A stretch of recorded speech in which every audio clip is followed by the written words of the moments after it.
Você já ouviu uma mensagem no livro de Cântico dos Cânticos? Não. É um livro que está ali nas Escrituras, e por isso tem autoridade do Senhor para nos ensinar, mas a gente não abre primeiro, e a gente tem dificuldade de encontrar utilidade em textos como esse, mas eu quero exercitar essa prática da leitura bíblica de vários gêneros literários que a Bíblia possui. Então vamos abrir as nossas Bíblias no livro de Cântico dos Cânticos, capítulo 8, versículos 6 e 7 apenas. Cânticos 8, 6 e 7, diz assim a palavra do Senhor: coloque-me como um selo sobre o seu coração, como um selo sobre o seu braço, pois o amor é tão forte quanto a morte, e o ciúme é tão inflexível quanto a sepultura. Suas brasas são fogo ardente, são labaredas do Senhor. Nem muitas águas conseguem apagar o amor, os rios não conseguem levá-lo na correnteza. Se alguém oferecesse todas as riquezas da sua casa para adquirir o amor, seria totalmente desprezado. Palavra do Senhor. Eis aqui, como eu disse, um daqueles livros que a gente muitas vezes é tentado a evitar. A Bíblia, como o próprio nome diz, é uma coleção de livros, uma biblioteca, que contam uma história só, e não várias histórias. Não são 66 histórias por serem 66 livros. É uma grande história. E se esse livro está colocado ali no meio, entre os livros poéticos, livros de sabedoria, não é? É porque Deus deseja hoje formar o nosso coração, irmãos e irmãs, a sermos mais parecidos com o seu Filho, também com textos ou livros como esse. Cântico dos Cânticos, que não possui o nome de Deus nele. Será? A gente vai ver no texto de hoje, inclusive, se isso é verdade. Mas não está evidente em nenhum lugar. Será que ele é um livro secular demais, no sentido de pouco espiritual? Será que a gente só consegue aprender de Deus, ser exortado por Ele, quando a gente fala glória a Deus, aleluia, em nome do Pai, do Filho e do Espírito? O quanto o mundo de Deus, como o mundo das relações, das afeições, do amor, do sexo, como especificamente é o caso de um livro bíblico, santo, como Cântico dos Cânticos. Será que a gente consegue aprender coisa aqui? A gente consegue. A Bíblia diz que Deus manifesta a sua glória de tudo quanto é jeito. Um dia meio que fala outro dia, não é o que diz o Salmo, sobre as grandezas do Senhor. Uma noite fala com a outra noite. Tem Deus em todo lugar, como não teria na Sagrada Escritura. Cântico dos Cânticos. Por que esse nome? Porque é o melhor cântico possível.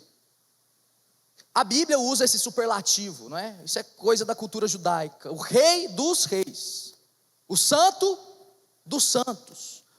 E a gente tem aqui o Cântico dos Cânticos. A ideia é que para o povo de Israel, que recebeu essas palavras, essa era uma música, uma canção, palavra de Deus em poesia do maior nível. Alguns rabis dizem que o mundo ainda não entendeu que o maior dia da história é o dia em que Deus deu para Israel Cântico dos Cânticos. E aí você diz, esse povo está maluco. Tem Romanos, o Evangelho de João, tem os Salmos, mas está aqui, Cântico dos Cânticos. O melhor deles, a melhor poesia e sabedoria, descrita na voz de 3 personagens. Você lembra? Um noivo,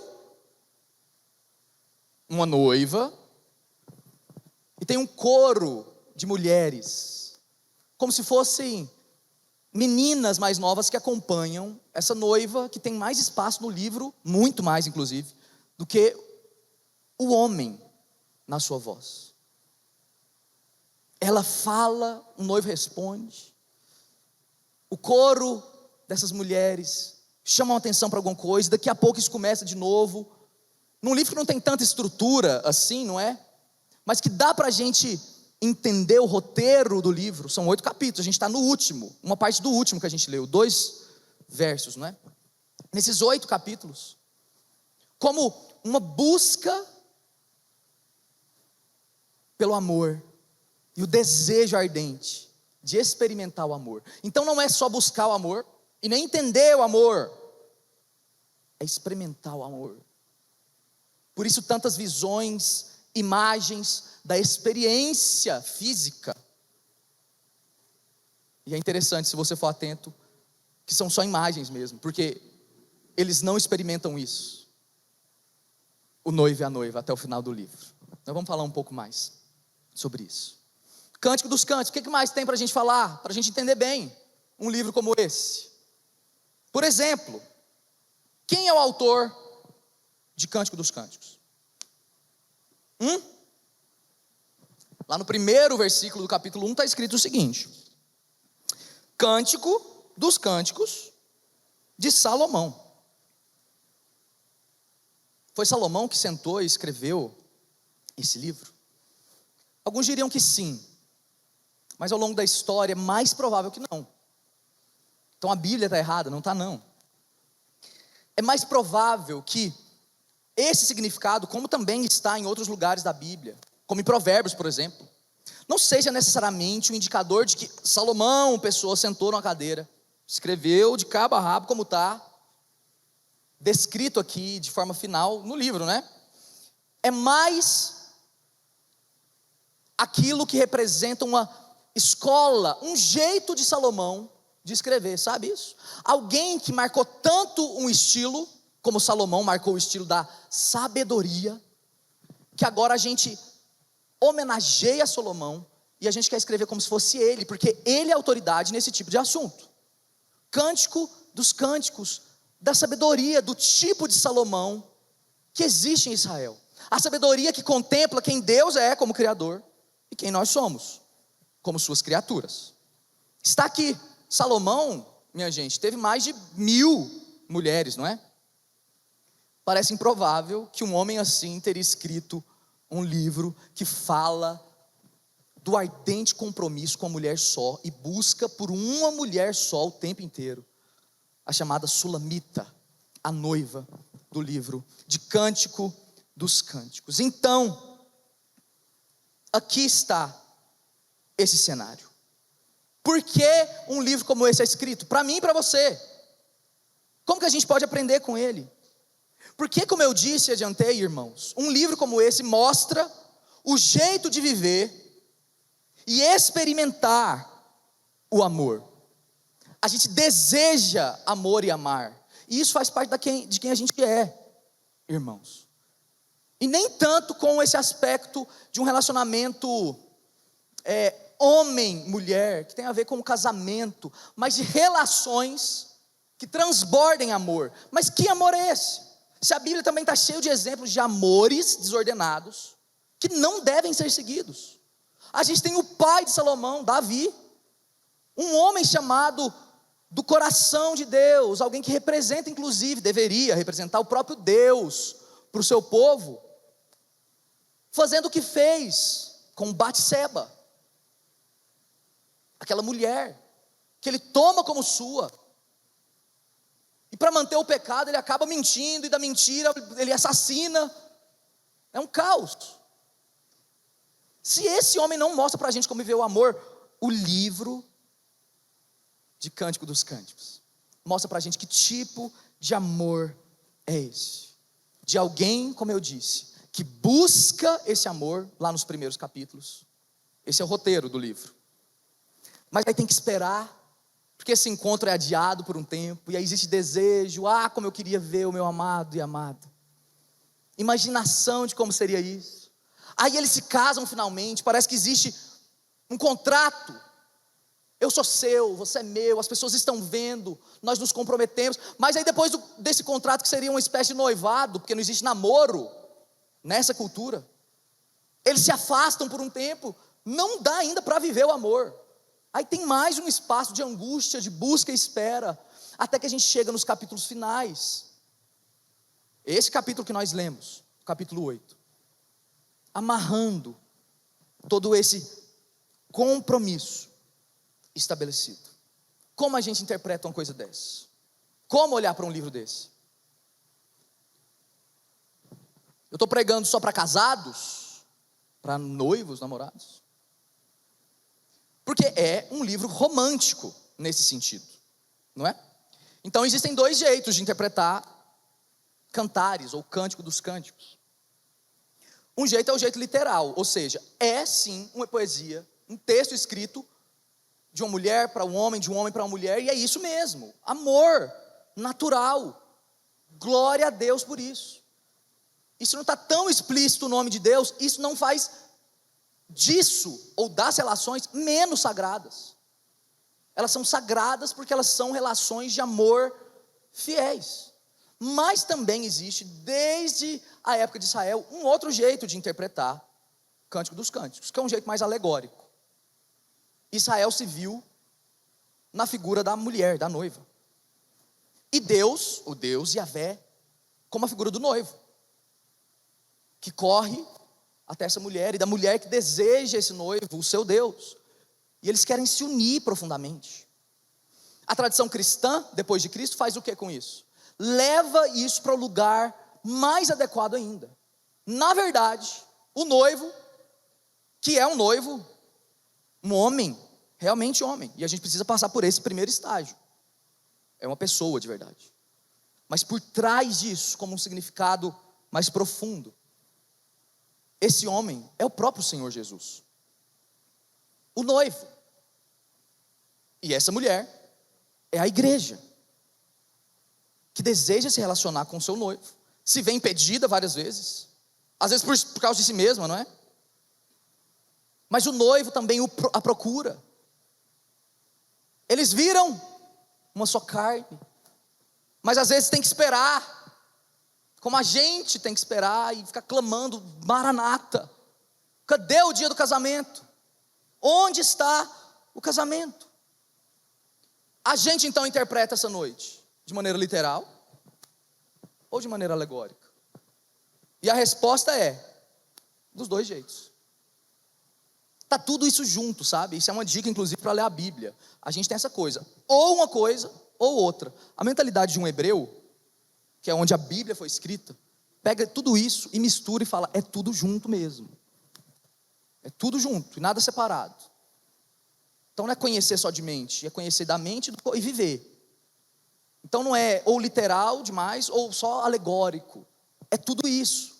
Então nós temos que olhar para um texto como esse, pensando na nossa relação, inclusive homens, maridos com suas esposas, mas de modo a refletir um andar mais profundo, que nos chama a atenção. E a gente não está sendo arbitrário aqui. Olha só o que o apóstolo Paulo diz em Efésios, capítulo 5, versículos 31 e 32. A gente lembra, coloca aí, Luan, para nós, Efésios 5, diz o seguinte: por essa razão, o homem mesmo, eu e você, homem, deixará pai e mãe e se unirá à sua mulher, você, mulher, e os dois tornarão uma só carne. Isso aqui é casamento. Esse é um mistério profundo. O quê? Homem e mulher como eu e a Alda se tornarem um só? Não. Me refiro a Cristo e à igreja. Então, quando a Bíblia autoriza a gente a olhar para um texto como esse, dessa forma, nós olhamos assim. Porque é isso que Deus deseja, nos ensinar a partir das nossas relações naturais, então, ainda mais profundamente, das nossas relações com Deus, o que é o amor. O que é o amor, gente? o que é o amor. Um amor que, como esse texto disse, fala sobre algo tão profundo, a ponto de duas pessoas virarem uma só. Não é que você está colando duas coisas e elas ficam duas coisas coladas. Não, é duas coisas virando uma coisa só. E aí? Para onde vai aquilo que era um separado do outro? Por isso é um mistério na linguagem de Paulo. Como que a igreja se casa, vira uma só com o próprio Jesus, o noivo.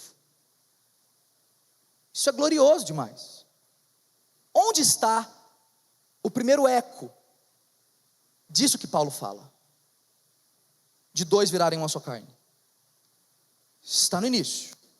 Em Gênesis a gente tem um primeiro casamento. Adão e Eva. Deus cria os dois e diz para os dois que agora eles seriam homem e mulher, juntos, humanidade, casados. Por isso, deixa o seu pai e mãe, ou seja, é uma nova família, com seus novos desafios, e se une o homem à sua mulher, e os dois se tornam um só. Adão e Eva, os nossos pais, minha gente. A questão é que eles romperam com isso tudo. Eles ouviram muito mais aquilo que o seu coração dizia sobre como experimentar o amor de Deus, e ouviram a serpente. E isso traz problemas para a criação, com os animais, uns com os outros, e olha só, para o casamento. Do contrário, estava todo mundo aqui que é casado, bem demais. E é assim que acontece o tempo inteiro, não? Parece que é um só, parece que não é nem só dois, parece que é 1000 falando. Cada um fala uma coisa e pensa e muda o tempo inteiro. E isso é pecado. Quebra de referência do amor que Deus, lá no começo, determinou para o seu povo. Lá no Éden, esse lugar perfeito. Isso é muito interessante, gente. Eu estou fazendo essa introdução um pouco mais prolongada para a gente ter condições de olhar para esse texto. Quando você vai ler Cântico dos Cânticos, quem já leu o Cântico dos Cânticos? Levanta a mão aí. Isso mesmo, vamos ler de novo essa semana. Com esse olhar. Quando você vai ler, você vai perceber algumas coisas. Primeiro, como eu disse, a figura de um homem e de uma mulher. Talvez como Adão e Eva. Mas também você vai perceber uma coisa muito evidente. Muitas imagens arbóreas. É o Éden ressignificado. Tem uva, tem palmeira, tem água, tem animal, gazelas, mel, tem fogo, tem terra. A gente precisa, como Israel precisava, de uma nova referência, de um casamento ideal, para entender como viver amor uns com os outros. Adão e Eva, num jardim que não tinha defeito nenhum, não conseguiram. E nós aqui em Goiânia, com esse calor lascado, vamos conseguir. Israel no deserto, o povo de Deus sendo infiel a Ele. Nós precisamos de um modelo de amor, e está aqui o propósito de um livro como esse, no meio da Bíblia. Nós precisamos de um paradigma, de um lugar para a gente olhar e dizer: é assim que é amar, e é assim que é receber amor. A gente precisa de um novo Éden, ou seja, a gente precisa de uma salvação. Cântico dos Cânticos é um livro sobre redenção, sobre salvação, que passa pelo amor perfeito do noivo com a sua noiva, de modo que isso é só uma antecipação daquilo que o Senhor Jesus viveria e provaria no tempo que é possível viver aquela poesia de amor de verdade, quando Ele, como noivo, se sacrificaria pela sua noiva igreja, mostrando o que é de verdade o amor. Ficou claro, não? Agora vamos olhar para o nosso texto. Finalmente, ele nos ensina o que é o amor. E o exercício dessa noite para você é pensar o tempo inteiro: como que isso se dá no meu casamento, nas minhas amizades, com meus filhos? Isso é amor. Relações de amor. E como que isso se dá mais profundamente com o meu Deus? Eu sou noiva. e ele é noivo. E ninguém vai ficar sem casar, se a gente estiver em Jesus. Vamos responder em 3 partes. Que amor é esse? Olhe para a sua Bíblia, nos 2 versículos que nós lemos no início. O versículo 6, a primeira parte, diz o seguinte: coloque-me, diz a mulher, a amada, como um selo sobre o seu coração, como um selo sobre o seu braço. O que é o amor? Em primeiro lugar, o amor é exclusividade. Anota aí. Amor de verdade. Nós estamos olhando para o que é amor de verdade, tá? É uma relação de exclusividade. Fidelidade. Por quê? Está aqui essa mulher mostrando para nós. Ela diz, no final da sua jornada, me coloque, ela diz para o seu amado, como um selo sobre o seu coração e sobre os seus braços também. Um selo é o quê? É algo que deixa claro que aquilo tem um destino, está selado, tem uma origem, um dono, tem um lugar para onde ir, e se você pegar uma carta que está violada, é um problema. O selo garante que essa carta, e nessa imagem, a própria mulher está comprometida totalmente, exclusivamente, com o seu amado, o seu noivo. E na linguagem de Cântico dos Cânticos, isso significa também fisicamente. Ela é inviolada, preparada, ainda que desejasse, isso está claro nos 8 capítulos, desejasse ardentemente uma relação de amor profunda com o seu amado. Você sabe o que é isso? Mas ela percebe, e existe um refrão inclusive no livro inteiro, um refrão do tipo: não desperte o amor antes da hora certa. Não tome aquilo que não é seu antes da hora, ainda que se deseje. Isso está falando sobre casamento, e inclusive relações de intimidade antes do momento perfeito para que isso exista. Ela está dizendo então para o seu amado: eu quero ser como um selo para você. Nós dois só existimos um para o outro. Todo mundo queria ouvir isso, hein? Você, esposa, queria ouvir isso do seu marido. Você, marido, queria ouvir isso da sua esposa. É o tipo de amor, irmãos, de fato, isso não é Disney não, é Bíblia. É o tipo de amor que o mundo foi criado para experimentar. Um amor exclusivo até o final.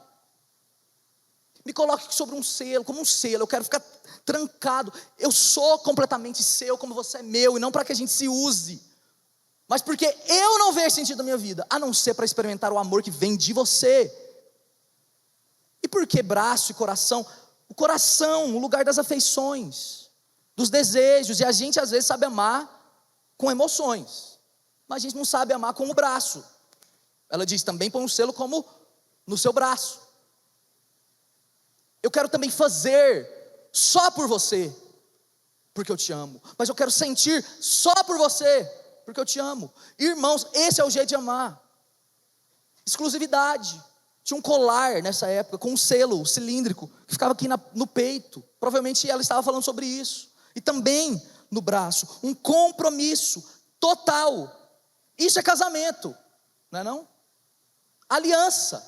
Não tinha algo como aliança nessa época, mas é isso que esse texto está comunicando para a gente. Para a amada e para o amado, os dois eram os únicos que existiam no mundo. É isso, os dois se pertenciam. A questão é: e nós? Nas nossas relações. Nós amamos, irmãos, muitas vezes, parcialmente. Inclusive quem a gente ama muito, a gente não ama exclusivamente. E o texto não está dizendo que você não deveria amar ninguém mais. A questão é: existe um outro amor que te impede de amar completamente aquilo que você deveria amar? Esse é o debate. Se você, irmão, foi chamado para amar sua esposa e prometeu isso para ela, tem alguma coisa ameaçando a exclusividade do seu amor por ela? Que seja você mesmo. Você é o seu inimigo. O amor ideal da noiva e do noivo é um amor exclusivo.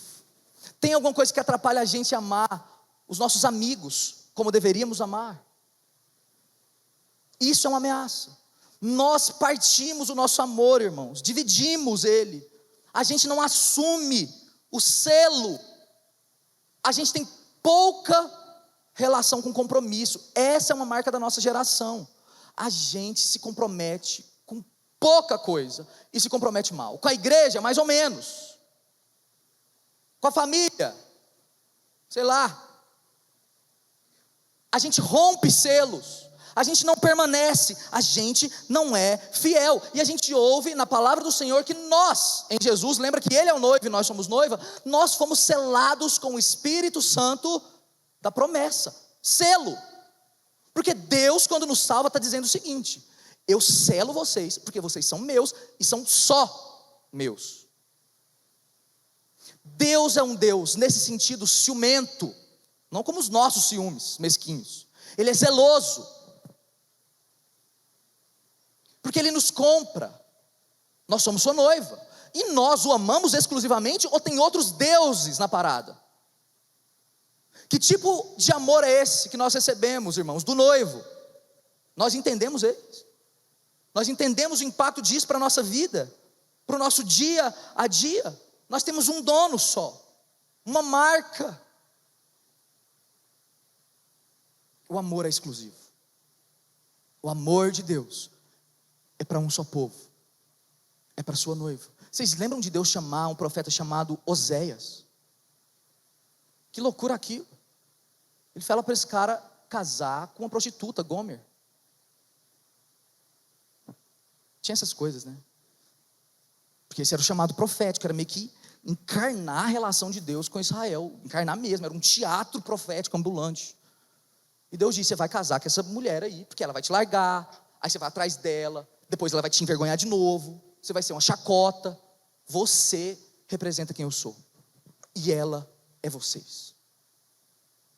O amor que eu tenho para com vocês é exclusivo, vocês não merecem, e vai continuar sendo exclusivo, diz o Senhor, como Ele provou que é.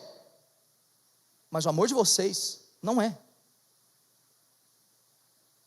Vocês me traem por pouco, e talvez a gente traia de várias maneiras, nas nossas relações, casamentos, amizades, compromissos, porque a gente não entendeu direito a exclusividade do amor do noivo Jesus para com a gente. Segunda coisa, o amor é poderoso. Olha só o que diz a segunda parte do versículo 6. Pois o amor é tão forte quanto a morte, e o ciúme ou zelo, literalmente aqui, é tão inflexível quanto a sepultura. As suas brasas são fogo ardente, são labaredas do Senhor, nem muitas águas conseguem apagar o amor.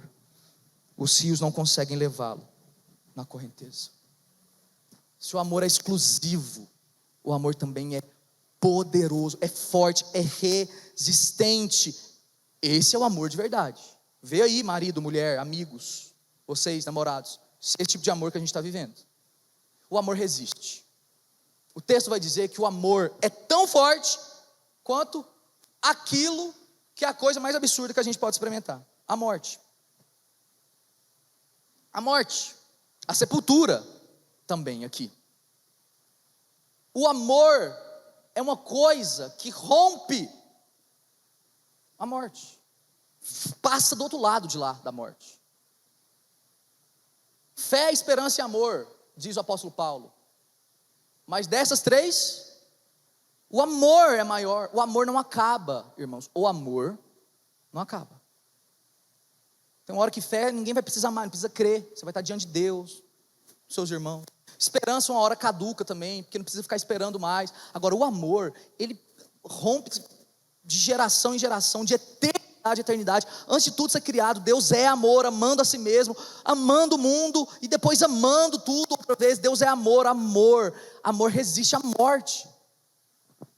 A gente diz que vai amar o nosso marido e esposa até que a morte nos separe. Mas a verdade mesmo é que a morte não separa amor, não. O verdadeiro amor perdura. resiste àquilo que para a gente é inconcebível racionalizar diante de um caixão.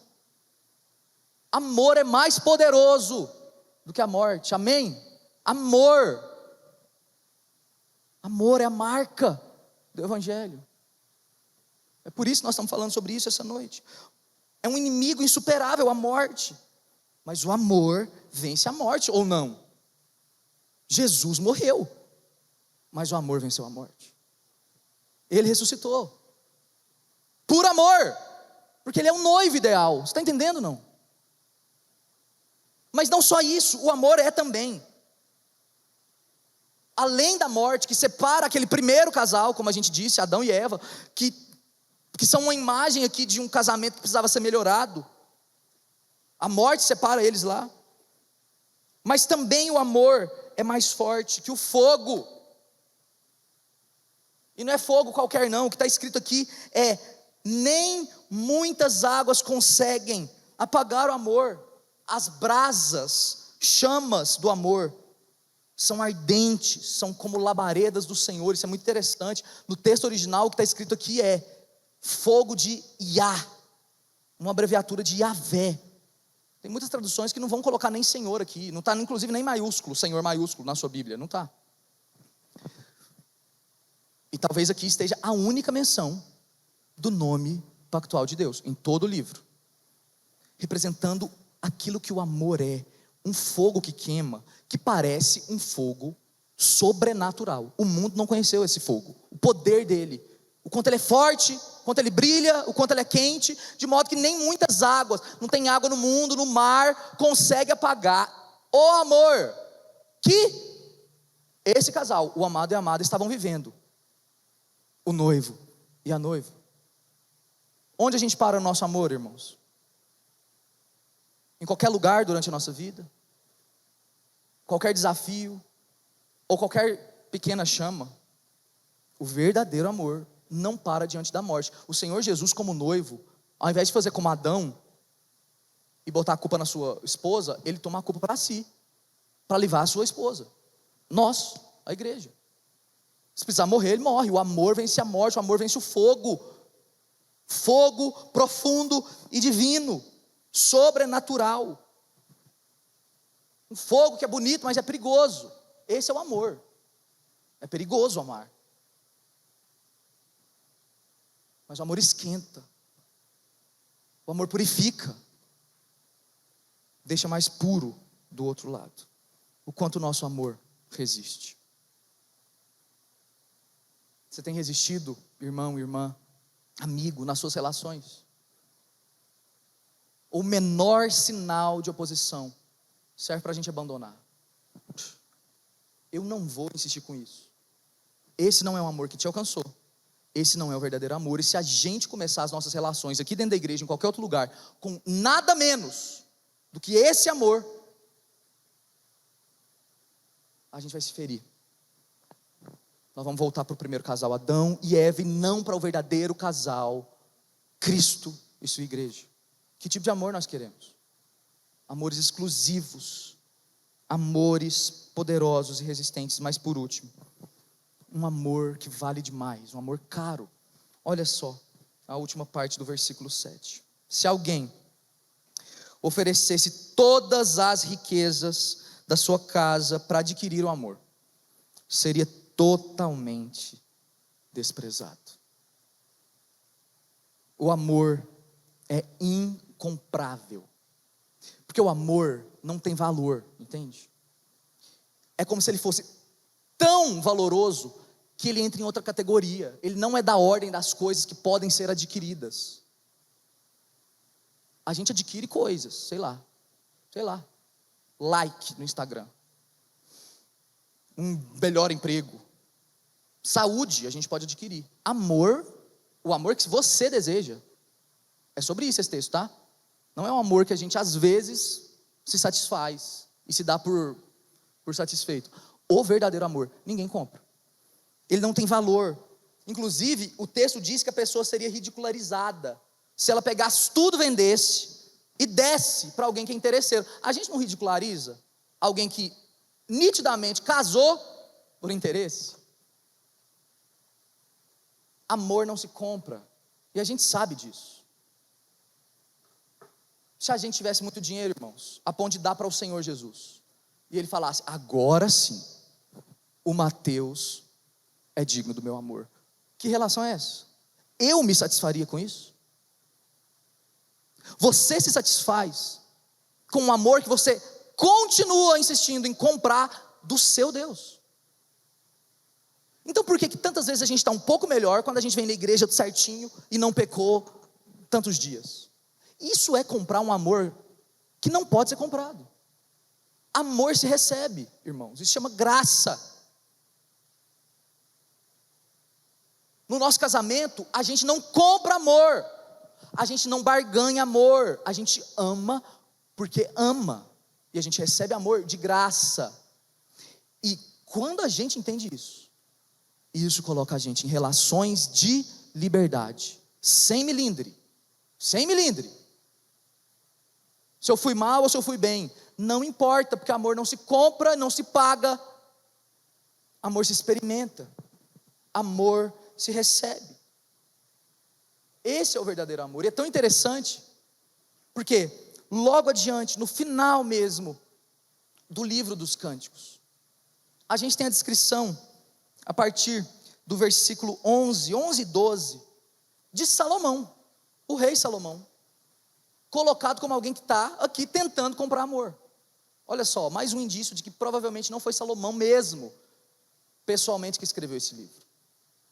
O texto diz assim, olha só para a sua Bíblia, no capítulo 8, versículo 11 e 12. Salomão possuía uma vinha.